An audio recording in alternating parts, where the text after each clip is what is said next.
All right. Hello, everybody. This is an open meeting.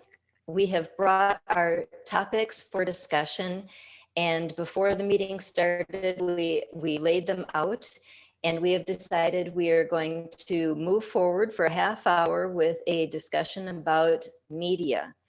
How can we correct our world if we have corrupt media? And Paul, correct me if I'm wrong about that. Can you do a quick little snippet of what we're going to hear about today? Yeah, absolutely. It's based around a sort of a general proposal of treating public information as a public good in the same way that public waterways, power, things like that are considered to be public goods. My modest proposal, which is the name of my presentation, is to treat public information as a public good as opposed to something that private entities can use purely for profit. So, very good. Thank you. All right, so we're going to do some quick introductions. I'm Stacy Gustafson. I split my time between Northern Michigan and Southwest Texas. My major focus is holistic community problem solving, and I will pass it on to Odell. My name is Odell Hall. I'm from just north of Austin, Texas. My primary focus is community collaboration and preparation. And Paul, you're next. My name is Paul McKenzie. I live in Ashburn, Virginia, and my main concerns are public policy, the law, and education. Thank you. Sherwin? Hi, my name's Sherwin. I'm an engineer from Vancouver, Canada. What I'm interested in is the fact that democratic issues can only be decided by people properly educated, and it's not being currently done by the financialized media. Thank you. Cynthia? My name is Cynthia Leonard, and I am just an observer on this conversation being had by these uber intellectual individuals that I am lucky enough to be in contact with. I am very grateful. Thank you. Thank you. Ilya, you're next. My name is Ilya. I'm a software engineer from Kiev, Ukraine. I'm interested in markets and economics as well. Thank you. I'm sorry, Ilya, you broke up. You want to try that one more time? From which part? After Ukraine? Okay, my interests are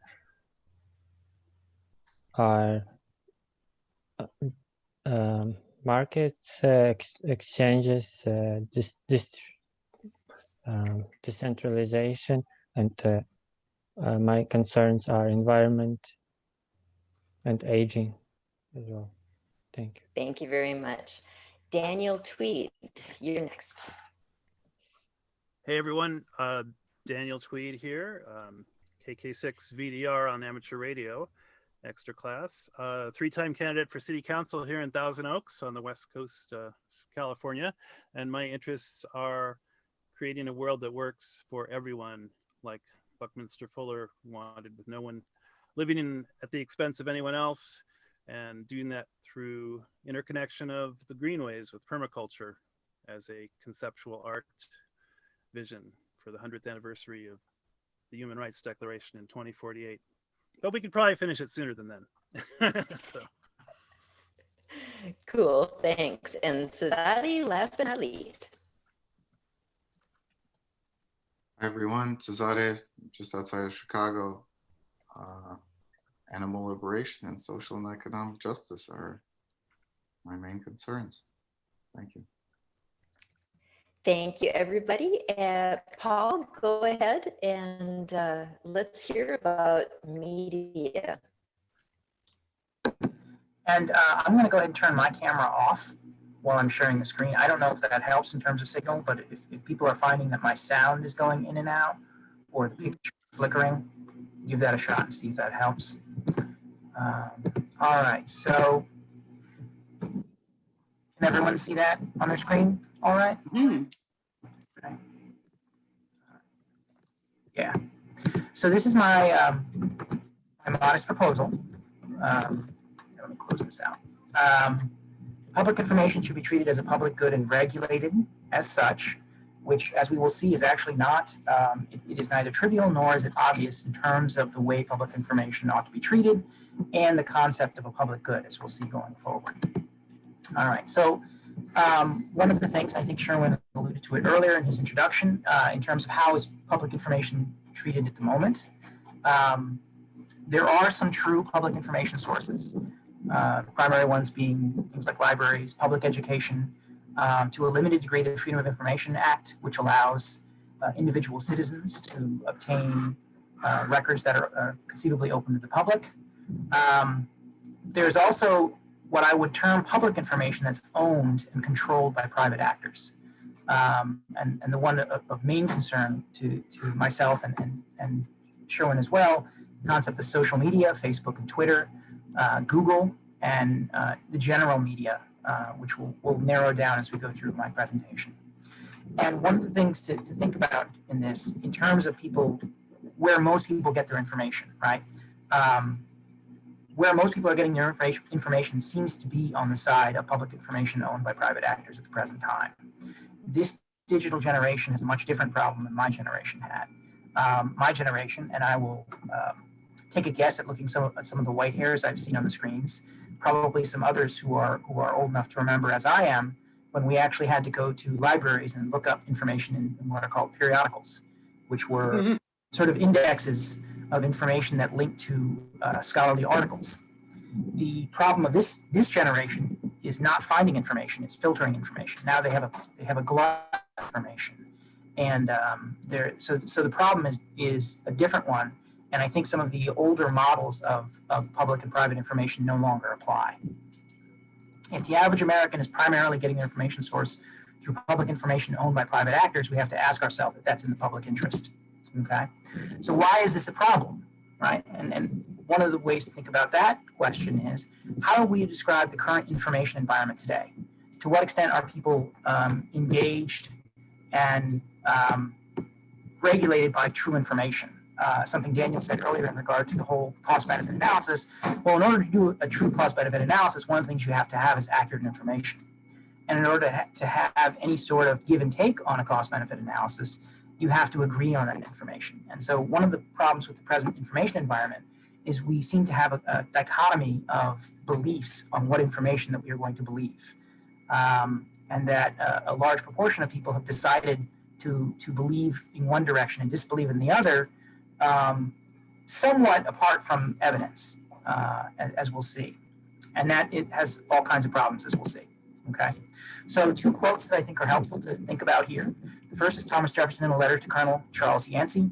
Functionaries of every government have propensities to command at will the liberty and property of their constituents. There is no safe deposit for these, but with the people themselves, nor can they be safe with them without information. And of course, the Mason Cooley, relatively famous quote, "Wisdom is dead and long live information." So, and one of the things I did in this presentation, I narrowly focused to what is, based on my background, a lot of this is information taken in the context of the present Republican Party, because I'm a third generation Republican. I no longer consider myself an active Republican, but my grandfather was a Republican who voted against Roosevelt. My father was a Republican who voted for Nixon and against Kennedy. So I'm much more informed in the context of what modern Republicans espouse and believe. Okay, so this is not meant to be a criticism. Obviously, if you are a Republican, this is not meant to offend. It's simply an observation based on the information environment that I state. So in some recent polls, almost half of self-identified Republican voters polled in the sample believe the election was partially or mostly fraudulent, and therefore the results are legitimate, despite the lack of any credible evidence to support this theory. Almost a third of self-identified Republican voters in a sample space don't believe the COVID virus exists, despite the enormous evidence that supports its existence. Half of self-identified Republican voters in a sample space believe that the events of the night of January 6th were the result of a false flag fraudulent operation run by Antifa, despite no credible evidence in support of this notion. And this quote, which I could not attribute, it has been attributed to Mark Twain, but I was not able to verify that he in fact said it, but it might have been Will Rogers, but it ain't what you don't know that gets you into trouble, it's what you know for sure that ain't so. So obviously the problem is not so much what you don't know, if you realize that you don't know it, but the things you think you know that are actually incorrect. So two major problems that result from, or I would say costs of disinformation, or the disinformation environment, okay? And what I call them policy and polity. So policy, the first cost of misinformation. If you have a large proportion of the electorate that don't agree on facts, don't agree on reality, well, first of all, Daniel's point about cost-benefit analysis becomes impossible, right? Something Ilya mentioned yesterday, and Sherman and I have talked about since, the notion of an educated voter is almost impossible if people can't agree on what they should be educated about. And if you can't agree on what the facts are, it's impossible to solve even minor problems, right? Even the most trivial problems you can think of. Naming a highway or a post office becomes impossible if people who are involved in governance can't agree on facts. And so that's one of the problems and one of the policy costs of having large proportions of misinformation in the environment, okay? You now also have the situation where you have members of the Republican Party, for example, who are, and again, I can speak to this only with authority because I'm a former Republican, who don't seem to be interested in governance at all. They seem to be willing, other than sort of owning the libs and holding up signs and sort of culture war, actual governance seems to be beyond their interest. They don't seem to be interested in doing that. The other major information cost is polity. Okay? A democratic system, and this is something we talked about yesterday in the context of the Constitution, and that's something we all recognize. The democratic system can only succeed if individual citizens are truly informed and have faith in the system. It has to be both. They have to be truly informed and they have to have faith in the system. Okay. Now, what does faith in the system mean in this context, or at least how I've defined it rather narrowly? Okay. First, they have to have faith that the concept of a democracy is worth defending. Right. The concept of democracy is something that's worth having at all, and that's something that my generation, and I'm at the tail end of the Cold War, would have had no problem assessing as a major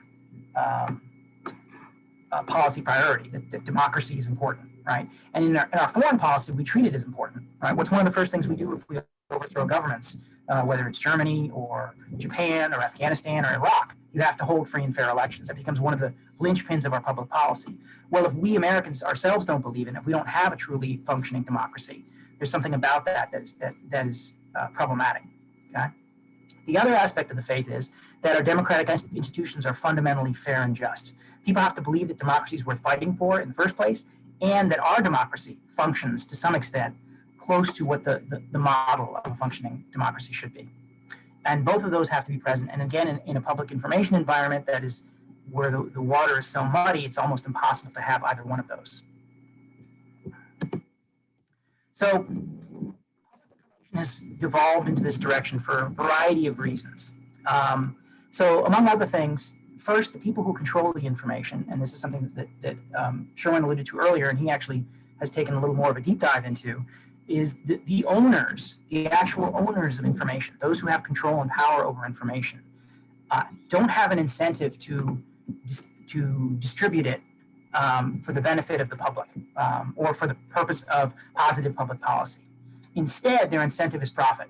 Okay, so this is the three-pronged approach here. The left one, private actors who control the source of information relied on by the bulk of our citizenry are seeking to gain a direct pecuniary benefit from the dissemination of the information. They have no interest in informing the public, and they have no interest in, when I say interest, I mean economic interest, in making sure that the information they provide is accurate. They want to make sure that people continue to consume it, and they want to make sure that they are able to make as much as possible from that. Oh, geez, we lost somebody. Sorry. Well, hopefully they'll be able to come back. So that's the first prong, okay? And that leads to a certain incentive of people who, private actors who control the source of information to direct it towards profit, okay? The second, of course, is the nature of news itself, and this is something that Sherwin alluded to earlier. News that invokes emotions more likely to get repeated attention, right? So if you have private actors who are seeking to profit, what's the best way to profit? Make sure that people continue to engage in whatever system that you are involved in, whether it be Fox News, whether it be right-wing media, whatever it is, that they continue to tune in. And one of the best ways to get people to tune in is emotions. Anything that involves emotions, particularly fear, anger, and hate. Those are the trifecta. If you can get people to be afraid, to be angry and outraged, and to hate someone, it's very it's relatively much easier to get them to tap into your product and continue to consume. So the combination of the profit motive and the nature of the news has led to a media sphere that doesn't seek to inform, but rather to engage your emotions, in particular fear, anger, and hate. And they tend to be more profitable than actually informing the public. The third is, of course, based on sort of the general human nature, which is that human beings do tend towards tribalism, as well as spreading of information. Disinformation that's most likely to spread or go viral tends to be spread by friends and family. So what is happening is misinformation is not being necessarily spread entirely or even mostly by bad actors. Of course, there are bad actors who are intentionally spreading misinformation for reasons of their own. That's certainly happening. But most disinformation spreads through friends and family who have the best of intentions, who want to share what they think is good information and instead are disseminating misinformation. And so the combination of these three things has led to a large degree, the disinformation environment that we have today. And that has created an evolution towards authoritarianism. Okay, this is a quote from Stuart Stevens, who wrote the book "It Was All a Lie," who was a former Republican campaign advisor. This is a line that he had when he was talking to someone involved in election security for the UN Human Rights Watch. And what the person said to Stuart Stevens is, the thing about a democracy is someone always has to be willing to lose. What differentiates a democracy from an autocracy or some other form of government that's perhaps more authoritarian is that authoritarian doesn't need to lose, right? And we only have to look, you need to look at modern examples. There are some that are very, very recent memory. Belarus, places like that, Russia, where the veneer of a certain degree of democracy overlays pure authoritarianism. And this is the direction that my former party has taken a pretty sharp turn toward. And this, by the way, for those of you who aren't aware of it, this is the CPAC so-called golden calf statue. This is a statue of Donald Trump that was used at the recent CPAC convention. So there's a synergy of disinformation where all of it tends to help and create kind of a maelstrom or a perfect storm of misinformation. So you have things that are like talk radio, and we're going to talk a little bit about talk radio in just a second. And when I first gave this presentation, it was actually just after Rush Limbaugh had passed away. So a lot of the issues were in everyone's mind and the forefront of people's thoughts in that regard, in terms of the legacy that we can look at, of the Rush Limbaugh legacy. So talk radio and fringe conspiracy-friendly media starts to create disinformation, right? Fox News, and to some lesser extent MSNBC, because MSNBC has followed the Fox News model, to some extent takes some of these fringe conspiracies and responds to them in some fashion. And then when any of those things start to engage with the mainstream media, they give it credibility. So something that would have shown up in Glenn Beck 10 years ago and then disappeared entirely suddenly finds its way into the mainstream media. And when it becomes the mainstream media, it's given credibility. It's given notice by well-meaning media figures. And this is one of the things that I'm trying to think who was, I think it was Sherwin who was alluding to it, the responsibility of journalists to be responsible, on the one hand, to inform and what is newsworthy, but on the other hand, to try and not themselves be enablers of disinformation. And it's a very difficult thing to do. So if we're looking at it as a public, oh, and by the way, misinformation media, editorial talk radio is the worst in the context of the emotional arguments I talked about a few minutes ago. In other words, how talk radio works is engaging fear, anger, and hatred. That is almost entirely its reason d'etre. So how should a government regulate public goods? So let's say that we can bring everyone around on the notion that, well, if public information is important enough to a democracy, then we do regulate it. What are some of the models to regulate it? Well, one of the things that would be worth bringing back is some sort of fairness doctrine for the internet. So the fairness doctrine was something that was actually in the 1920s and 30s. It mandated that broadcasters cover what they called publicly significant issues with opposing perspectives. So essentially what it allowed the FCC to do is to say, we are giving you a frequency in which you are going to broadcast on our media. And in return, any issue that has a significant public interest, we are going to limit your free speech rights, or at least we're going to balance those free speech rights against the public interest to hear, against hearing misinformation, so to speak. So while you might have a free speech right to peddle misinformation, because if it would be a publicly significant issue, you would also have to give opposing perspectives. It's sometimes been thought to be what was called the equality doctrine, which is to say, if you give 10 minutes to a conservative, you give 10 minutes to a liberal. It's not entirely an accurate description, but it does cover a lot of what the fairness doctrine was trying to do. What it led to is the private actors behaving based on self-defense and realizing if we have a show that is ostensibly dogmatic in one direction or the other, we are going to have to essentially pay for broadcast time to allow individuals from the other side to argue their argument as well. So if I go out there and put a conservative talk radio show out there, I'm going to have to also put significant resources into allowing, so-called liberal talk radio to also have part of the platform and balance to essentially not run afoul of the fairness doctrine. What that led to essentially is things like Father Coughlin, which is sort of a predecessor of the Rush Limbaugh show. Broadcasters would simply not carry it anymore because it wasn't worth the trouble of having to not run afoul of the fairness doctrine. So one possibility is to really broaden and bring back the fairness doctrine because it expired in 1987, to bring it back for all public information, that there has to be fairness doctrine. Any significant public issue, you're going to balance free speech rights of individual actors against the public interest. Another way to regulate public goods are the public utility model. So public resources like power and potable water are regulated apart from the market. So one of the things about the public utility model is, yes, individual private actors can make a profit, but it's a very limited profit and they have to justify it. They can't simply jack prices as high as they possibly can go. So if you were to compare sort of the model of the national power grid versus the Texas power grid, right, which has been ostensibly used and maybe Odell can comment more knowledgeably on it. But it's one of the things that was to its benefit was it's not part of the public utility model. It's purely private ownership, and therefore they can charge lower prices. But there are some problems with it, as has been seen. Another way to regulate a public good, it could be a dangerous industry regulation, right? So one of the things that in some industries that put out pollution, they can be regulated by the government by giving them so-called pollution credits.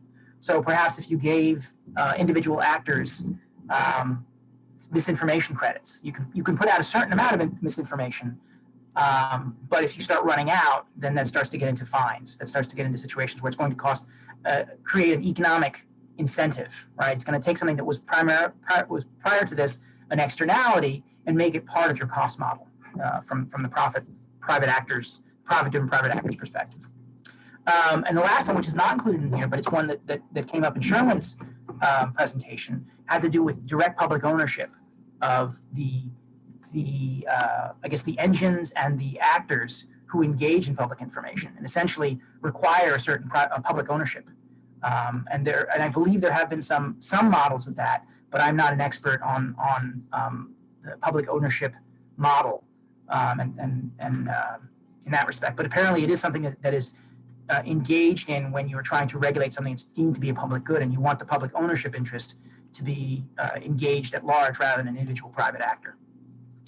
All the models and the submodel recognize the inherent nature of public information to be a public good, and they acknowledge that there's a public interest that outweighs private property or economic interests. Among my sources are listed here, and I'll be happy to send any more that you have if you have any interest in them. And the fairness doctrine I just mentioned at the end of the day simply noted a public interest in the accurate, truthful, and supported information had to be weighed against the limited right to free speech. So yes, you had a right to free speech, but that didn't allow you an unlimited right to misinform. And that is my presentation. Thank you for your attention. Very nice, thank you. We've got 5 minutes left for this first topic. You guys just want to start commenting, asking questions? Sure, I can start. I guess one of the primary debates that we need to address is the dangers of nationalized media, which could happen with a public utility model, depending on the size and scale. As we can see, like several countries, particularly dystopian societies such as the Communist Party of China, will stifle free speech and in effect propagate their propaganda. Of course, the other side is the dangers of free media, free to tell lies and misinformation as the answer to their benefactors. So that's why I approached it from a ownership model, which tries to address the solution as one which print and broadcast media be cooperativized, owned essentially by consumers of that network and workers of that network. So it's kind of a complex thing in the past, perhaps, because investments are typically done by shareholders, and tracking vast numbers of ownership would be difficult. But nowadays, especially with online and crypto and blockchains and those kind of things, I'm pretty sure those things can be tracked nowadays. So the information for these open media kind of organizations would be grassroots, or from perhaps from public organizations like universities, libraries, I'm not sure. But it would basically still allow the free, anybody's allowed to be, create these organizations. So it's not like centralized or completely regulated. So that was kind of where my approach was from.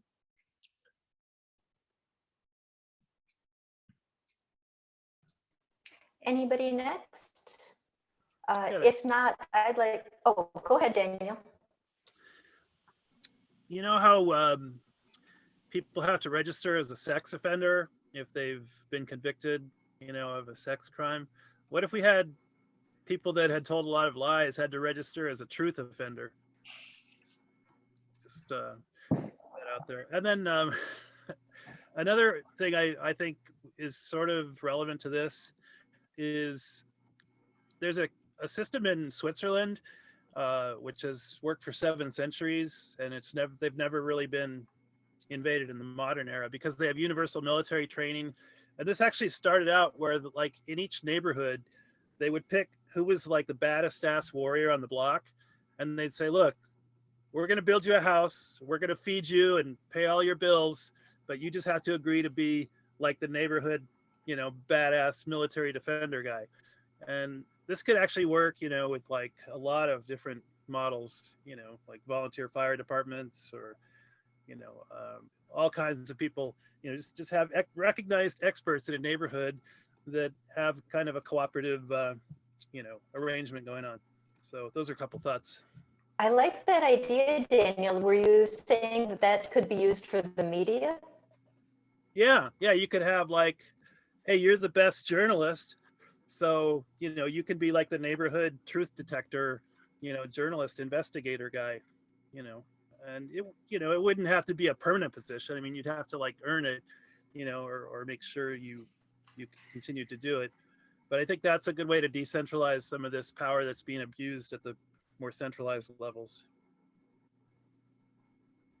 Wow, I really like that, Daniel. We've got 1 minute left. Let me just take a vote. Do you guys want to continue on this subject, asking questions, talking about it, or Odell? should we, I see Odell, you've got your hand up. We can definitely take that before we move on. Go ahead, Odell.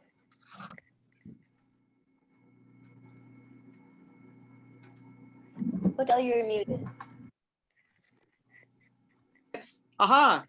So I wanted to know what we would think would be an incentive to mine fact for all purposes. Would it be, is there a way of incentivizing it monetarily? Do we wait for a fear factor like January 6th? It's what can we do to incentivize it? Because there's some decent media sources, maybe Democracy Now!, that come close to remaining factual, but it's so it's so successful being bought and politicized. How do we break the chain? What new incentive can we create? Okay, so we have Daniel, me, would like to continue with this topic. Could we have a show of hands of anybody else that would like to continue with this topic? So we've got 5 yay, and Cesare is kind of and Ilya, what was your reply? Yes, okay, let's keep going. Did Paul or Sherwin, did you want to respond to Odell? Sure. Yeah, I like to. I think while you mentioned democracy now is truthful, that means you like it. At the same time, I think it's fairly difficult for truth to be an absolute, quantifiable metric. I would just like, instead of talking about what to incentivize them, what to de-incentivize, no, what to take away as incentive, right? And I believe money should be taken away as incentive. This brings back to, and I'm not even talking about like 100 years ago, I'm talking about like even 10 or 20 years ago. And not just in China, but you see corruption even in the educational system in North America, where people pay to get in universities, right? Get their kids in scholarships and things like that. I think one lady got in jail for that particular thing. Money. Can you imagine if it was the case that these university professors were incentivized directly by money from their customers, right? That would be a completely backwards model. There wouldn't be incentivized to teach, right? Which is what we have right now in media. And I think media is such an important educational source for all lifelong learners, who we all should be. I mean, we can't be lazy about democracy. We all have to be, involved, or else it'll die away, right? So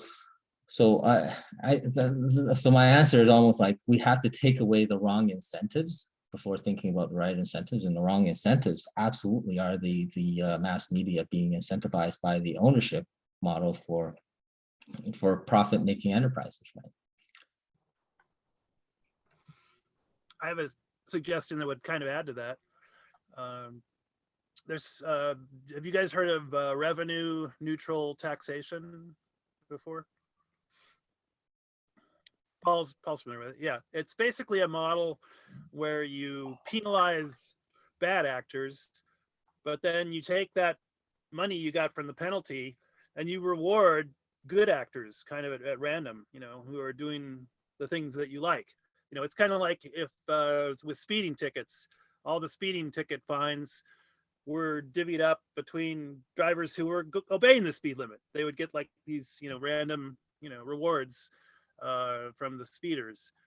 And so that's one idea, that, apply that to media regulation. And then if we were just more rigorous about, not renewing licenses of broadcast, every broadcaster has to renew their license every year.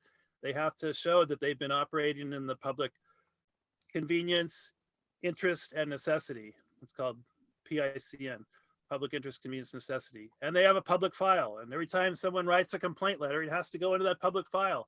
And the FCC has to look at that every year and say, well, you know what? You got too many negative dings in your public file. We're not going to renew your broadcast license this year. Same could happen with journalists. You have bad journalists, take their press card away if they screw up too much. Go ahead. I agree. There seem to be these great ideas of how we can change things, the way we do them through our governmental system. And I've got to say, it's too broken. I mean, there is no way we're going to pass any of this in any time that's going to make any difference to our lives in the next few years. So I want to throw out there, we've got to really work on our own information that we're getting out there to people, or pointing people to the right places to get the information.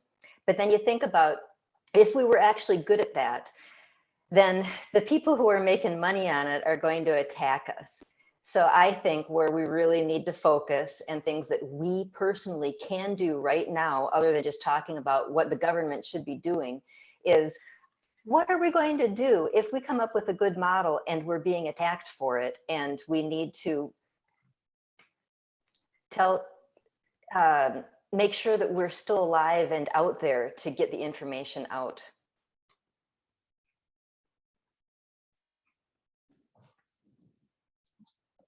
The question of rewarding good actors and punishing bad actors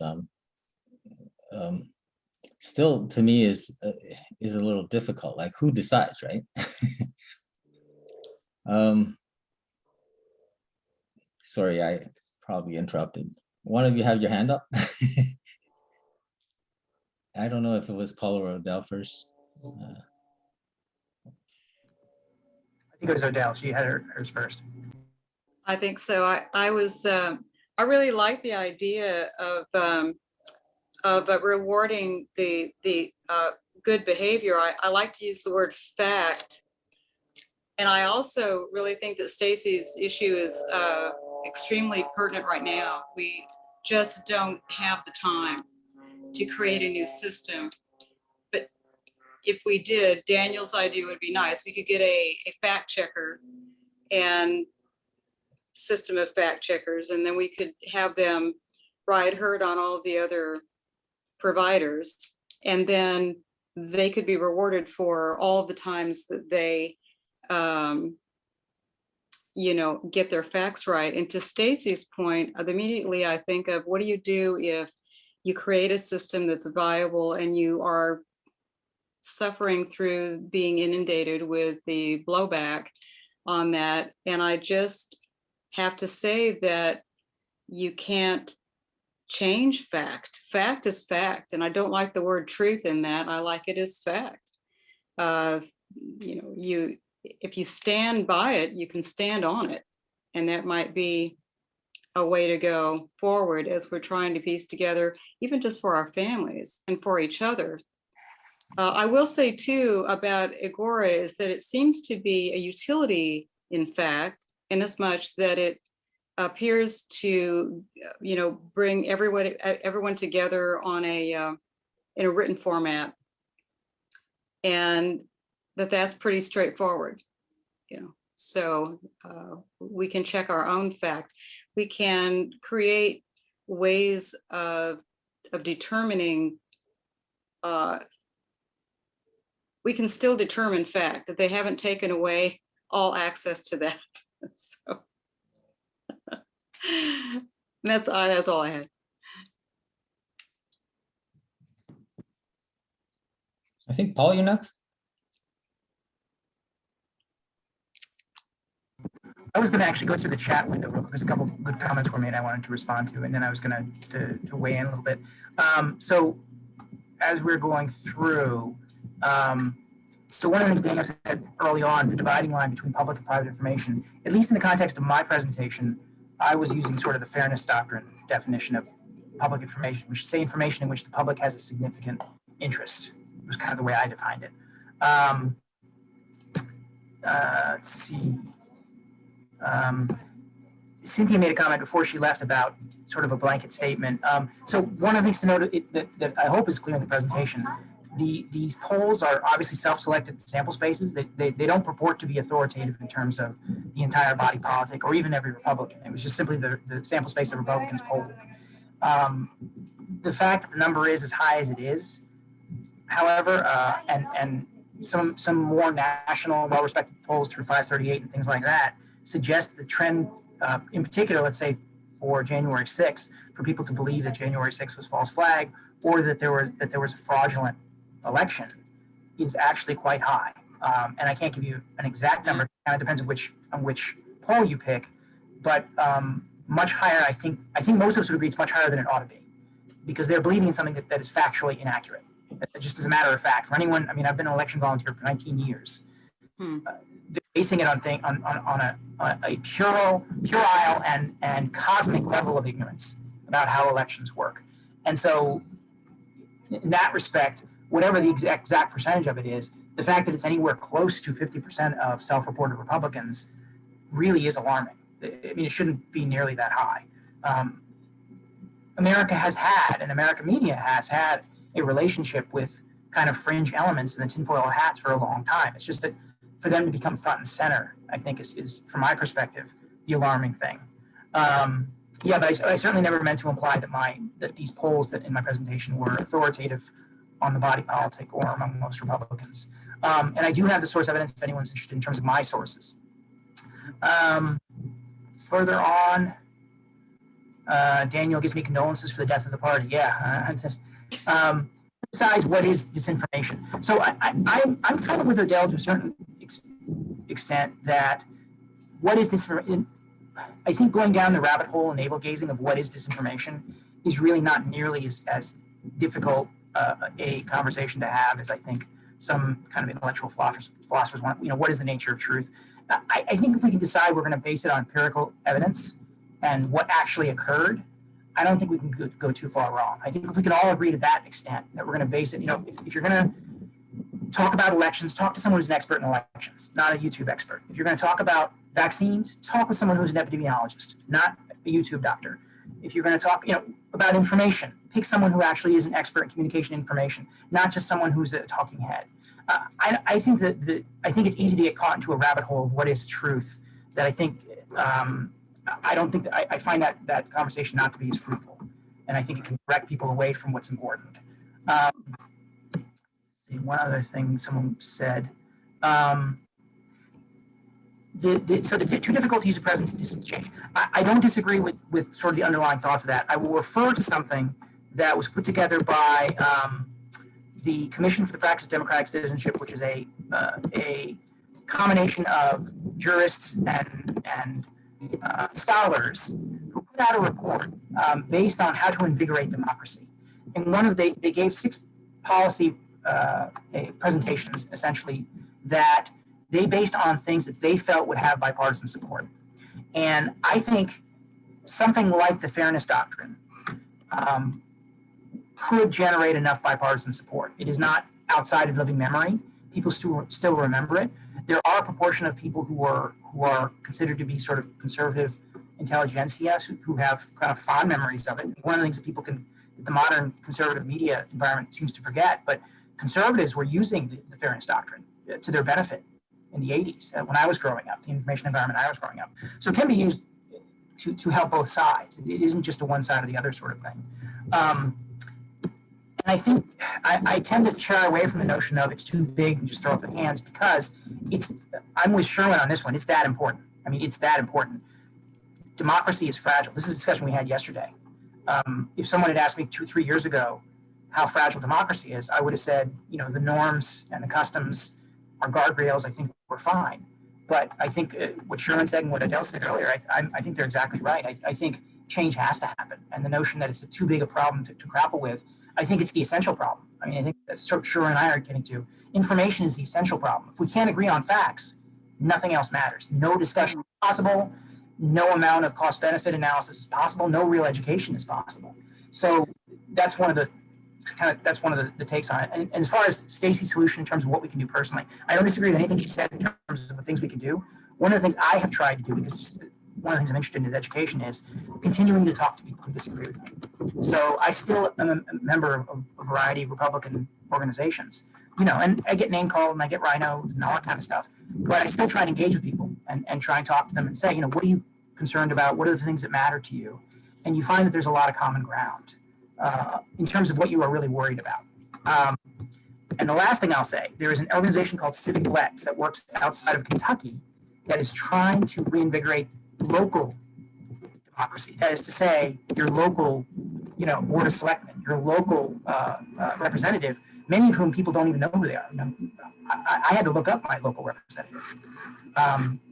So they try and make democracy a little more local and kind of small government local authority, which was the original Republican idea. The original Republican Party, when it was just the Republicans and the Federalists, the Republican ideology in the Federalist Papers was we want small government and local authority that's beholden to the voters, right? Not a president in DC, but your local selectman who's right around the corner. And if you don't like what they're doing, you can walk into their office and complain. And so that connection is something that Civic Lex is doing things. Democrats are the holder of truth and fact. It depends what you mean by Democrats, Stacey. If you mean by the Democratic Party, I'm not a Democrat, so I can't speak to that. But I think people who have decided that we are going to. I'm sorry. I'm not sure the whole statement was up there. I hear you saying, Paul, that you believe that Democrats are the holders of truth and fact. Well, I guess, do you mean, do I think the Democratic Party is the holder of truth and fact? No. In the same way that you believe that Republicans are not in touch with it. Well, here's what's happened to the National Republican Party. And it isn't to say every single Republican. And there's some Republicans probably who think the same way I do who decide to remain Republican. But nationally, what the Republicans have decided is there's two things they don't need to have. And these are two things that you have to have if you want a system based on truth. One, you don't have to have shame about being caught out on a lie, right? So if you're Ted Cruz or Josh Hawley, you can just lie. And if a journalist catches you on it, you can just say, I'm not talking to you. I'm talking to all the other MAGA heads. And they're the ones who are going to be cheering for me. So I don't even care if you catch me out on a lie. That's a problem. That's a huge problem. Shame, while it has some downsides to it, and people criticize cancel culture, but shame is based on this notion that you don't want to do the wrong thing in public and be caught at it. And that, as far as the National Republican Party, seems to be, at least I can't see any evidence of it, except among a few members, I will say that. Now, I'm not saying it's all sinners and no saints, Stacey. I mean, I back in the 90s, I was having the argument that I thought, and for those of you who disagree, you're welcome to disagree with me, but I thought Bill Clinton should have been removed from office. And I was having arguments with my Democratic friends who were saying, well, no, it doesn't rise to the level of high crime misdemeanor, yada, yada, yada. But ultimately, from my perspective, it was truth and honesty. In my opinion, you shouldn't lie, cheat, or steal. Let's just keep it simple. And if we can't agree that you shouldn't lie, cheat, or steal, there's not much else that we can agree on. So, Stacey, I guess I hope that's a long way of answering your question. I don't think the Democrats certainly have I don't consider myself a Democrat. I don't think the Democrats have the market cornered on truth. But as a national party, and certainly as a governing party, if you look at the way they govern, if you look at the way the Biden administration is governing, it does seem to be trying to base as much as possible of its policy on what we consider truth and fact. And that's refreshing because we haven't had that for at least in my opinion. I didn't had that for the last 4 years. I'm sorry, I took a huge amount of time on that. So someone else jump in. We've got about two more minutes before we have to move into closing remarks. Does anybody have one last question or comment? I'd like to go. I think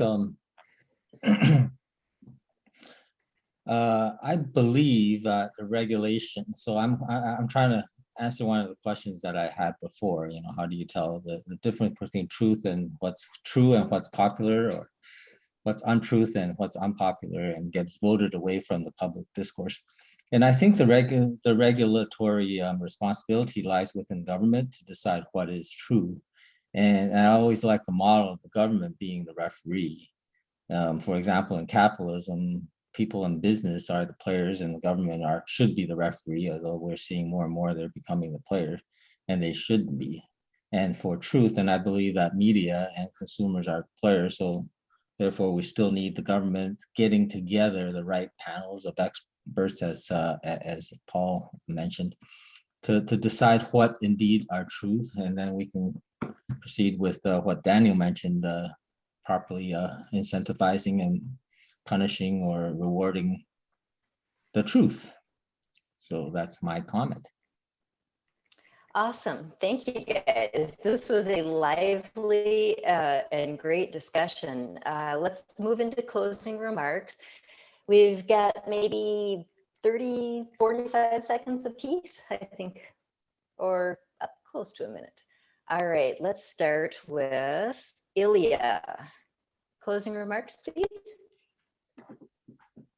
Yeah, I just wanted to say that in Germany there is a public broadcast, two channels and one radio that everybody is paying for. It's And you can't avoid this tax, by the way, but it can be done. I believe it contributes to spreading of the truth, and at least people have at least one outlet that they can trust. Thank you very much. Daniel, do you have some closing remarks for us?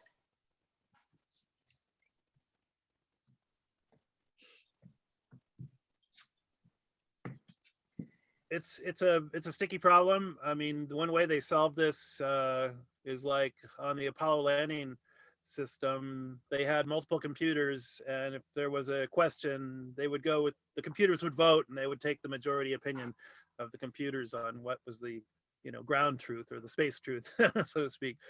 And it's not perfect, but again, digital simulations are another way to achieve higher confidence of what is ground truth in a given set of circumstances. Thank you. Sherwin? If democracy thrives with well-educated citizens, then I guess democracy is not thriving. That's my comment. So true. Odell? I can second that. Yeah, I think that it's essential at this point to focus equally on educating ourselves and re-incentivizing how we can regulate and oversee the value of fact being shared on the media. And we talked about education in my meeting yesterday, and I think that public education is extremely critical in realigning fact. And that's it. Thank you very much. Sazadi? I don't have any closing remarks. I'm just tired. Thank you. Thank you for being here. Paul, go ahead. Hi. So, and if I apologize that maybe I seem to be bashing on one side versus the other. I'm much more familiar with Republicans only because up to probably a few months ago, I was one. It's not an exaggeration to say I have been my whole life. The first political speech I recall was 1984. Ronald Reagan accepted speech in 86 as well. So the reason I base a lot of the discussion on the Republicans is I'm much more familiar with them, and I would feel much less informed speaking about the Democratic Party. I'm just not as familiar with it. So I'm probably on the line of it's probably all sinners and no saints when it comes to that. But it's something that because I'm not as personally familiar with it. I don't mean to bash on one side versus the other. It's just that one side I happen to be more familiar with, just because I've been a Republican my whole life up to a few months ago. So I apologize if that made anyone uncomfortable. It was not meant to be bashing Republicans as such. I simply use them as an example because it's the example that I'm the most informed about. But thank you for coming. Thank you very, very much, Paul. Yeah, we could definitely cover this one again sometime. That'd be great if you'd come back. We'll have to arrange that. And I understand that you and Sherwin are working on something together, and that'd be great to hear that as well when that's ready. All right, thank you guys so much. I am going to stop the recording now.